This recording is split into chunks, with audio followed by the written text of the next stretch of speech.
Cars that are in dire need of an update. We've had it in the past. We've had the Comet, and then the Comet's been upgraded to the Comet SR, a newer version, and then the Comet SR has been upgraded to a Comet S2. In reality, all of them being based off the 911. So here are more cars that I think should be upgraded. Hopefully you enjoy the video. The Elegy, even though this came out in GTA 5, it feels like an OG, old, previous GTA kind of vehicle. It's been in the game so long and driven by so many people. To be honest, who hasn't driven the original Elegy? Everyone's owned this vehicle.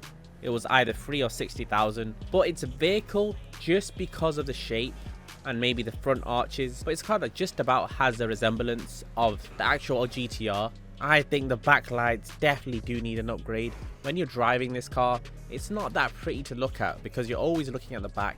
You always see those oblong type of lights. And when you're driving it, the only real thing that reminds you of a GTR is like the diffuser and the exhaust.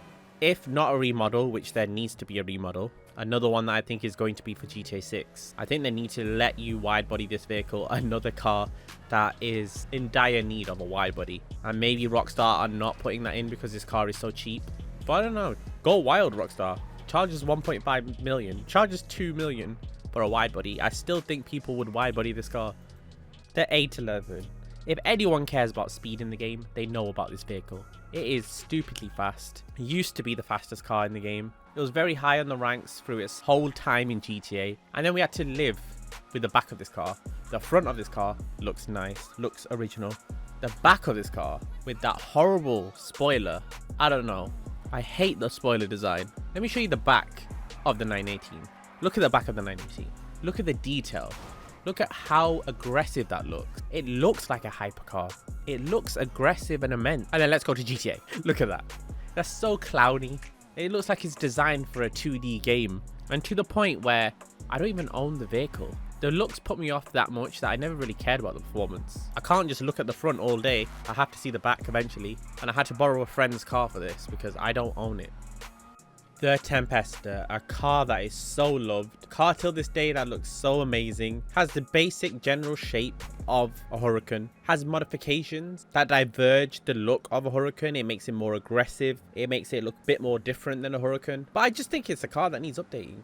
Either we get a HSW version, but I don't even think that's enough. I think that's how far back we're sitting with this current Huracan. I think it needs way more than a HSW. I think it needs a wide body version. This car will look very good with a wide body version, and I don't care if it costs $1 million to Benny's upgrade it. Like, I think that's something everyone's willing to do. It's actually that good of an upgrade that I'm now actually thinking maybe they're saving this for GTA 6. Maybe that's a modification for GTA 6. They did the Sentinel Classic wide body, which although I love, was a very random car to do it on when there's more demanded cars like the Huracan or the Tempesta. I think Rockstar are adding a bit of everything in GTA. They're making HSW cars, but not a lot of cars are HSW. They made Apocalypse, but not a lot of cars are Apocalypse. They add all these little doses, but I still think we're lacking on wide body cars. Tempesta is in dire need of an upgrade. The Carbonizer. The Carbonizer's been left alone, and it's a car that I always recommend to people because it's so cheap, has been removed on the market. But the Carbonizer is not the car that I'm focused on. We are lacking just a Ferrari design from 2000s and the 2010s time. Like, there's a lot of peak Ferrari design moments that are missing in GTA. And I feel like the Carbonizer was a good example. And the Bestia GTS, which is a very unused car. There's cars in those early 2010s and 2000s that are missing in GTA. There's no models. Like, it's weird when you think about it. GTA either have classic models of Ferraris or really new models of Ferraris. The closest we get is Italy GTO. And then we've got so many other models like the Roma, the Fioria. It's actually very strange when you think about it. The Banshee, a car we all want to see a newer version of. To be fair, they have added Benny's versions, which is the 900R, quite a while ago. A lot of modifications, amazing. And I know a lot of people in the comments are going to say, no, it's based on this. It has some Firebird features, it has some Dodge Stealth features. But primarily, this is like based on the Dodge Viper, the first gen Dodge Viper.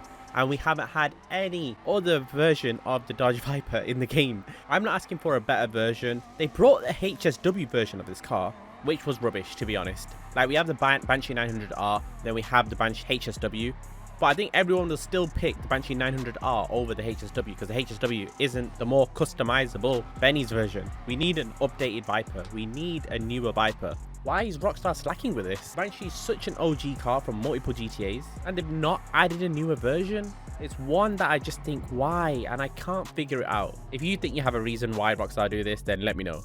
The CR380. Now, I start this off by laughing because as soon as the Apocalypse ZR380 came out, everybody wanted a non-armored version. For so long, they wanted a non-armored version. We thought we were going to get it in the next DLC after because everybody was asking for it. I even did a video on solely this car and it got 300 and something thousand views. Like, everyone wanted to see this non-armored version. And then finally in the tuners, then the Euros came out, and yeah, the 370, a lot of people loved it, but it made no sense. Why didn't they just take the armor off the ZR380 that had the more 350 type of headlights? And it's still a car to this day, which I just think, why can't they take the armor off it? Like, why can't they just bring out a version that's non-armored? It must not be that much work to Rockstar. In fact, 2 days after the Apocalypse ZR380 came out, modders had already taken off all the armor off the car and uploaded it as a file. 2 days. It only took modders 2 days. So therefore Rockstar can do this easily. They choose not to for some unknown reason. I wish I could have some communication with Rockstar and then ask them, okay, I kind of know what the community wants. Let me know why you can't do it so I can just explain and they can get your point of view, Rockstar. The Hellfire. A lot of people are thinking, hella, why is the Hellfire on the list? And we kind of already know that they're not going to upgrade this because we've seen the Hellfire Interceptor and they've just added in the last DLC the Hellfire Interceptor, which is a model that's not been updated. It's a Hellfire but with cop sirens on it and radars and AMPRs and stuff. It's literally the same model but with cop features on it, so we know it's not going to get upgraded. But a lot of people are probably like, hello, it doesn't need an upgrade. When you put it beside the new Dominator GT, which looks so much like the Mustang, and then the Vigero ZX, which looks so much like the Camaro, and then you look back at the Hellfire and then you're like, oh, that very quickly became outdated. I can't look at the Hellfire anymore when I look at the Vigero ZX and the Dominator GT. I'm like, damn, we need another upgrade really quickly. I don't know, maybe I'm being petty. Let me know in the comments because not many people ask for this and I think it should be updated. The Bullet has no questioning when it comes to resemblance. You can clearly tell it's based off the 4 GT and you could see that in GTA 4. But even in GTA 4, it was just annoying to look at. Like, it just looked like a warped version, like a thick, tall version. And when you actually compare it to the real 4 GT, you see how slimline the 4 GT is. And my Bullet in this video doesn't look too bad because I've lowered the car by shooting it using a glitch. Now, normally with GTA cars, you get the same overall shape, but then the lights changed, like some vents, a bit of the arch. But in this case, it's just a thick, like more muscular type build to the car. And we do have the newer 4 GT in the game. It doesn't cut it. They could update this by putting the Mark 1 4 GT40 in there, but then it would just make the original Bullet look stupid. It would just be like the Bullet Classic will be a more realistic slim version. Then you'll just compare them and look at the old original Bullet like it's some battery powered because of how tall it is. Vehicle, like it, any update to this car would be appreciated. Normally GTA cars are very easy to identify, but I just don't think Turismo R was one of them when it first came out. It really doesn't even look like GTA's twist on a LaFerrari. It just looks like they've got the mold of the LaFerrari and then totally changed everything. Now the Turismo R is a round vehicle. The LaFerrari has like Enzo features and it's more square and aggressive. I'm not even pointing out the lights and the headlights and how squished the GTA version is. We need something that's closer to the actual LaFerrari because, to be fair, we only are really getting brand new Ferraris in the game. I've always thought this, the Osiris is a very unique vehicle in GTA. Looks unique, looks nice, but when you compare it to the real life example of the Huayra or versions of the Huayra, it looks so basic and it doesn't look like art in GTA. The car in real life looks like art and has these little minuscule details that, to be fair, we can just add with GTA modifications. But the modifications on the Osiris in GTA don't cut it. They don't make this car look premium. They make it look like a £1 million car in GTA. And the car in real life actually costs more than that. This car is 2 million. Think about that. This car was released a long time ago and it's 1.95 million. I think back then it was the most expensive car when it released, and it shocked everyone at how much Grand Theft Auto could price cars, and it's still a high price for today as well. Why can't they add like loads of detail, like the Italy GTO with all its curves and extra folds? There's going to be so many cars that I know you guys are going to want to suggest. So leave them in the comment section. Let me know. You'll probably have better ideas than me. And then I may just do a part 2 to this. If you did enjoy this video, I would appreciate a like. Thank you so much for watching. See you guys in the next one.